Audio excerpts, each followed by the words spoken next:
Oi, gente, sejam bem-vindos ao Fisicamente. Eu sou a Arane Benedito, mas podem me chamar de Ari. E, gente, no episódio de hoje nós vamos falar sobre a segunda semana quântica, dando continuidade às semanas quânticas anteriores à nossa, essa quarta semana quântica. E nessa a gente tá falando sobre uma semana que abre o leque de experiências e principalmente saindo não somente do artigo, do e-book, mas indo agora para as redes sociais. E nada melhor do que falar isso trazendo o aluno que esteve com o Rafa na execução dessa semana quântica e que tem por tema conceitos, experimentos e aplicações. Então, se apresente, por favor. Oi, gente, meu nome é Gabriel Reis, eu faço parte da segunda edição da Semana Quântica. Eu estive colaborando com o Rafa na execução desse projeto, sou egresso do IFBA e atualmente estou vinculado ao Polo de Inovação, lá no Parque Tecnológico da Bahia. Na edição da Semana Quântica, a gente sabe que o foco foi diferente da primeira. A gente foi mais na questão da revisão bibliográfica, dos conceitos de física, também na propagação dentro de um leque mais voltado para as redes sociais. Vocês fizeram mais para as redes sociais, não foi? Sim, a gente produziu muito na rede social e acabou que a gente produziu muito também, produziu além do que eu achei que a gente ia produzir, na verdade, porque depois do projeto, quando acabou o período da bolsa, a gente teve a publicação ainda de 2 artigos, mas a gente focou bastante nas redes sociais. É isso. Inclusive, gente, eu só salientar. Esse menino, ele tem 2 artigos e um e-book, entendeu? Então, assim, não tamo pouca coisa não, tá? Só pra contextualizar. Mas, enfim, quando eu li o e-book, eu tive o prazer de ler esse e-book, e, cara, ele me ensinou como se eu fosse uma criança de 2 anos. É o objetivo. É o objetivo, te ensinar. Se vocês quiserem, a gente disponibiliza pra vocês o link do site onde vocês encontram o e-book e os artigos também, caso vocês queiram ler, mas, enfim. E eu acho que é muito engraçado, não só engraçado, mas também é muito gostoso ler um livro onde é pensado pra ser uma divulgação simples. É um assunto muito complexo, mas é um assunto que você consegue ler com uma facilidade e um entendimento muito bom. Que foi o que vocês propuseram. E aí vocês têm 3 temáticas muito fortes, que é conceitos, experimentos e aplicações da mecânica quântica. O que já dificulta muito. Então, assim, dentro dessas 3... Como foi desenvolver tudo isso? Porque a gente já falar sobre isso em um podcast onde você consegue ter a vertente oralizada já tem algumas dificuldadezinhas, mas escrever sobre isso, produzir, por exemplo, num post sobre dualidade da onda-partícula. Como foi que você falou assim, tá, como é que eu vou explicar isso aqui? E você faz esses insights. Porque durante o planejamento da Semana Quântica, obviamente, vem antes da execução dela. Um ano antes. Então, 1 ano antes. E aí, teve muito de eu aprender coisas que eu não estava acostumado, porque a ideia do projeto era muito sobre educação científica e como trazer isso para as pessoas, para além da rede social também, né?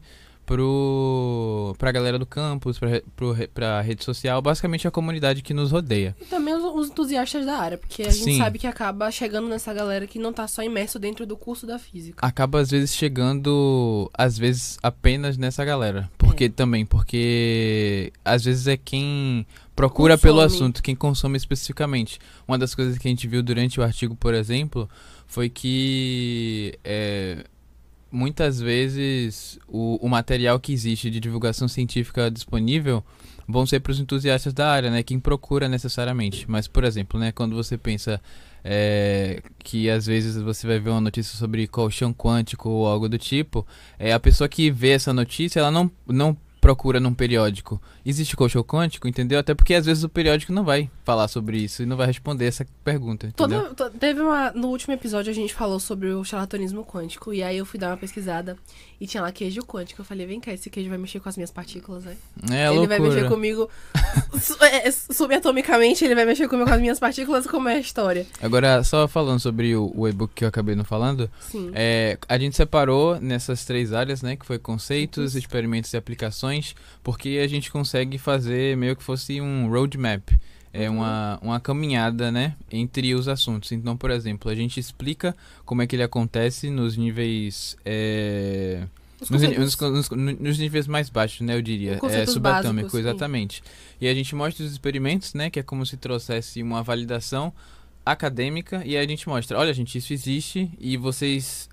Foi comprovado dessa forma. E vocês vão acabar durante a sua vida vocês vão ter que conviver, não ter que conviver, mas tipo, algumas das coisas que foram comprovadas nos experimentos existem na vida real. No dia a dia, principalmente. Isso, apesar da abstração que a gente tem que usar para os conceitos, para explicar os conceitos. É isso, porque na maioria das vezes, quando a gente está na graduação, a gente vai ter comprovação desses assuntos pelo formalismo matemático. Então a gente vai pegar, vai abrir a conta, vai ver como ele é dentro da matemática. Mas como é que você explica esse formalismo a uma pessoa que não é da área? Na verdade, na minha opinião, assim, né, pelo que eu percebi, alguns conceitos, algumas produções acadêmicas, até para quem é da área, a complexidade, o formalismo matemático da física quântica ainda é complicado. Por isso que tem uma dificuldade, inclusive, de tratar disso na graduação. Você vê às vezes, né, a questão depende muito de questão de planejamento. Mas é porque assim, pra você chegar em mecânica quântica, digo isso porque no curso, né, você passa por um caminho muito longo. É uma das últimas, se não me engano, é o último semestre que você pega essa matéria.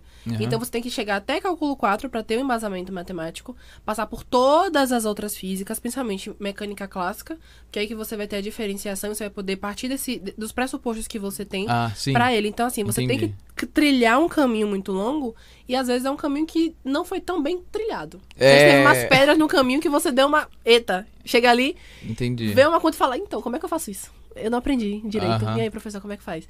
E aí você tem que voltar para o anterior para tentar relembrar como é que era aquele processo. E tem que ter uma base boa, né? Para chegar lá, entendendo pelo menos o início. Mecânica quântica não é algo impossível de se aprender. Só é algo que você precisa ter muita atenção para aprender. Mas não é algo impossível. E é isso que o livro traz, que eu acho muito interessante nas partes dos conceitos. Porque, por exemplo, você vai tratar sobre partícula-onda, sobre spin de elétron, sobre efeito fotoelétrico, sobre bóson de Higgs também. Então, assim, traz os conceitos e, inclusive, não uma linha cronológica, mas os marcos onde eles ocorreram. Porque é uma coisa que a gente tem que pontuar muito. Não é porque aquilo ali foi divulgado naquele ano que foi produzido naquele ano. Foi porque... entendi. Exatamente. A gente vamos comemorando o centenário agora, mas não é porque a física quântica começou em 1925. Foi quando ela teve as primeiras publicações registradas, mas começou muito antes. Então isso eu acho que é muito interessante, que inclusive me perguntaram, como assim começou em 1925? Eu falei, não, Bi, começou muito antes, mas a galera começou a divulgar e começou a ter experimentos comprovados nesse ano. Então, esse é o marco. A questão da existência do termo também na bibliografia. Sim, exatamente. A existência do termo quando ele começa a ser conhecido, utilizado. E de lá pra cá, o termo é bonitinho, a galera meio que se aproveitou e começou a fazer um negócio que não tinha nada a ver. Tipo queijo quântico, colchão quântico, terapia quântica e por aí vai. Nesse sentido. Mas, dentro dessas experiências, vocês retratam a forma como o experimento é feito de uma forma muito lúdica. Isso eu gostei muito no e-book, porque é um livro curto, é um livro de, se não me engano, tem 90 páginas, mais ou menos. Mais ou menos. Tem 5 capítulos, sendo que o primeiro e o último é referências e o primeiro é a apresentação de vocês, né? Sim. E os 3 que vai retratar sobre realmente o assunto que vocês estão propostos a desenvolver durante a Semana Quântica. Sim. Mas o que eu acho muito interessante dessa, em específico da segunda semana, é o como ele vai agregar a uma comunidade que às vezes não está imersa dentro daquele campo. Porque a gente sabe que mecânica quântica é algo muito nichado. Você pode saber muito por cima, mas você entender os conceitos de forma efetiva é muito complicado. Porque uma coisa é você saber... tipo, eu sei o que é mecânica quântica, é o estudo de coisas pequenas, de partículas pequenas. Aí a pessoa chega, e o que é um fotoelétron? Aí você para. A frase pronta. Exatamente, é aquele negócio. A decorebazinha que você aprende no ensino médio, você sabe. Sim. Mas você pegar e destrinchar ele já é um nível um pouco mais abaixo do que tá. E é isso que os experimentos, que eles agregam. Que é assim, não somente mostrar a teoria, mas mostrar na prática. Então, por exemplo, a gente vai ter o que a mecânica quântica influencia no nosso dia a dia. Ressonância magnética influencia, o próprio GPS influencia. Sim. Então é muito... Pra mim foi muito satisfatório ver que você consegue pegar um conceito tão complexo e aplicar no seu dia a dia de forma simples. Porque você olha um GPS e você fala, vou ligar meu Waze pra ir pra tal lugar. Sou perdido em Salvador, gente, eu não sei andar. Eu sempre vou ligar o meu GPS pra poder saber onde é que eu tenho que ir, por onde eu vou. E aí você liga e você vai certinho o caminho. Mas como é que aquilo ali é feito? É a pergunta, como é que aquele caminho foi traçado de uma forma tão certeira, sendo que eu não tive que olhar no mapa de verdade e traçar com coisa que nem era antigamente. Então, é isso que é muito interessante. E que vocês retratam também. Foi um processo difícil. Como eu fazia parte de uma bolsa de iniciação científica, primeiro eu tive que estudar muito o assunto através de algumas fontes que Rafa providenciou para mim e também ler várias vezes e fazia parte também da rotina e perguntar para ela, né? Afinal, A orientação tá aí pra isso. entendeu? Então, eu aprendi muito nesse sentido. E a partir daí a gente começou a construir os materiais. E, assim, né? Às vezes você acha que você entendeu alguma coisa. Aí, por exemplo, né, na criação dos posts, escrevi algo e, assim, né? Teoricamente não fazia sentido. Então, por exemplo, quem me ajudou muito com isso foi ela. Todos os meus roteiros passam pelo aval dela. E às vezes eu escrevo, que nem você, eu escrevo tudo bonitinho. Aí ela chega, olha pra mim e fala, eu não gostei. Essa Oh, pergunta não tá boa, isso aqui não tá bom. Aí ela vai, aham, refaça e faz dessa forma. E vai dando aqueles pontozinhos essenciais aham, que faz parte na diferença da conclusão do projeto, que é o que eu acho que aconteceu também. Que sim. é o processo final, o saldo final que fica pra gente daquele projeto desenvolvido, que é positivo. Uhum. Porque 2 artigos e um e-book não é pouca coisa, é um processo longo. É. E você, enquanto aluno do ensino médio, que foi Aham. quando foi desenvolvido o projeto, como foi esse processo de escrita? Porque sabemos que até pra gente da graduação já é um processo complexo e demorado. Mas pra Aham. você, enquanto aluno do ensino médio, com a demanda do ensino médio, somente a demanda do IFBA, do ensino médio, como foi esse processo de escrita, principalmente? E de conceituação e tudo mais? Eu acho que o IFBA, assim, né, naturalmente prepara bastante a escrita do aluno de ensino médio. Uhum. E durante a pesquisa eu aprendi a adaptar muito isso na questão de como é que eu iria desenvolver essa escrita em produção acadêmica e também como essa escrita ela muda a depender da peça que você está escrevendo, né? Então, Uhum. por exemplo, para post de Instagram eu não posso escrever um textão, por exemplo, considerando que o feed é atualizado rapidamente. Para o e-book eu tenho que fazer como era um material didático, eu tive que adaptar a maneira que a Fazer a linguagem. transposição didática. Isso. E no artigo era uma coisa mais acadêmica. Então eu podia utilizar uma linguagem mais mais rebuscada, Mais formal. mais formal. E assim, né? Às vezes, por exemplo, a gente não percebe como é fácil ser prolixo quando você faz um artigo.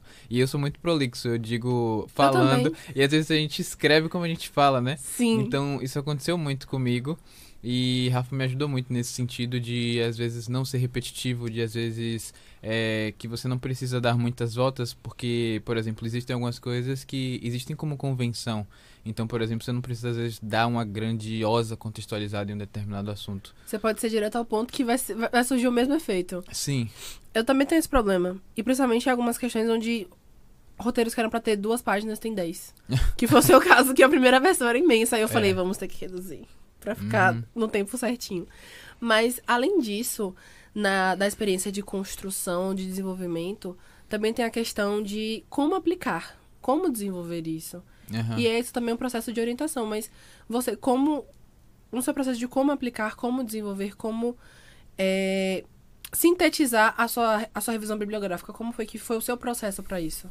Rapaz, gigantescas páginas do Google Docs, uma planilha cheia de novas janelas. E aí, assim, né? Na época eu não era a pessoa mais organizada do Excel. Então, por exemplo, né? Se alguma coisa marcava uma determinada categoria ou não, o que que eu fazia, né? Eu separava, por exemplo, um sim ou um não. Eu poderia ter utilizado uma outra categoria que hoje em dia eu sei, mas eu não lembro o nome. Mas aí, por exemplo, né? O que era sim, eu colocava um. O que não era, eu colocava um zero. Isso aí vem de questão assim, né? De lógica de programação que eu aprendi no primeiro ano. Então, por exemplo, né? É verdadeiro, 0 é falso, mas enfim, isso não é importante. Tipo assim, foi só a maneira como eu criei pra organizar a planilha, entendeu? Sim. E aí, enfim, deu pra organizar do meu jeito e deu pra ver também a questão das categorizações. Hoje em dia, assim, por exemplo, isso me ajudou em como me organizar melhor com as minhas coisas, com a questão da pesquisa que eu tô fazendo atualmente. E a análise, né, assim, por exemplo...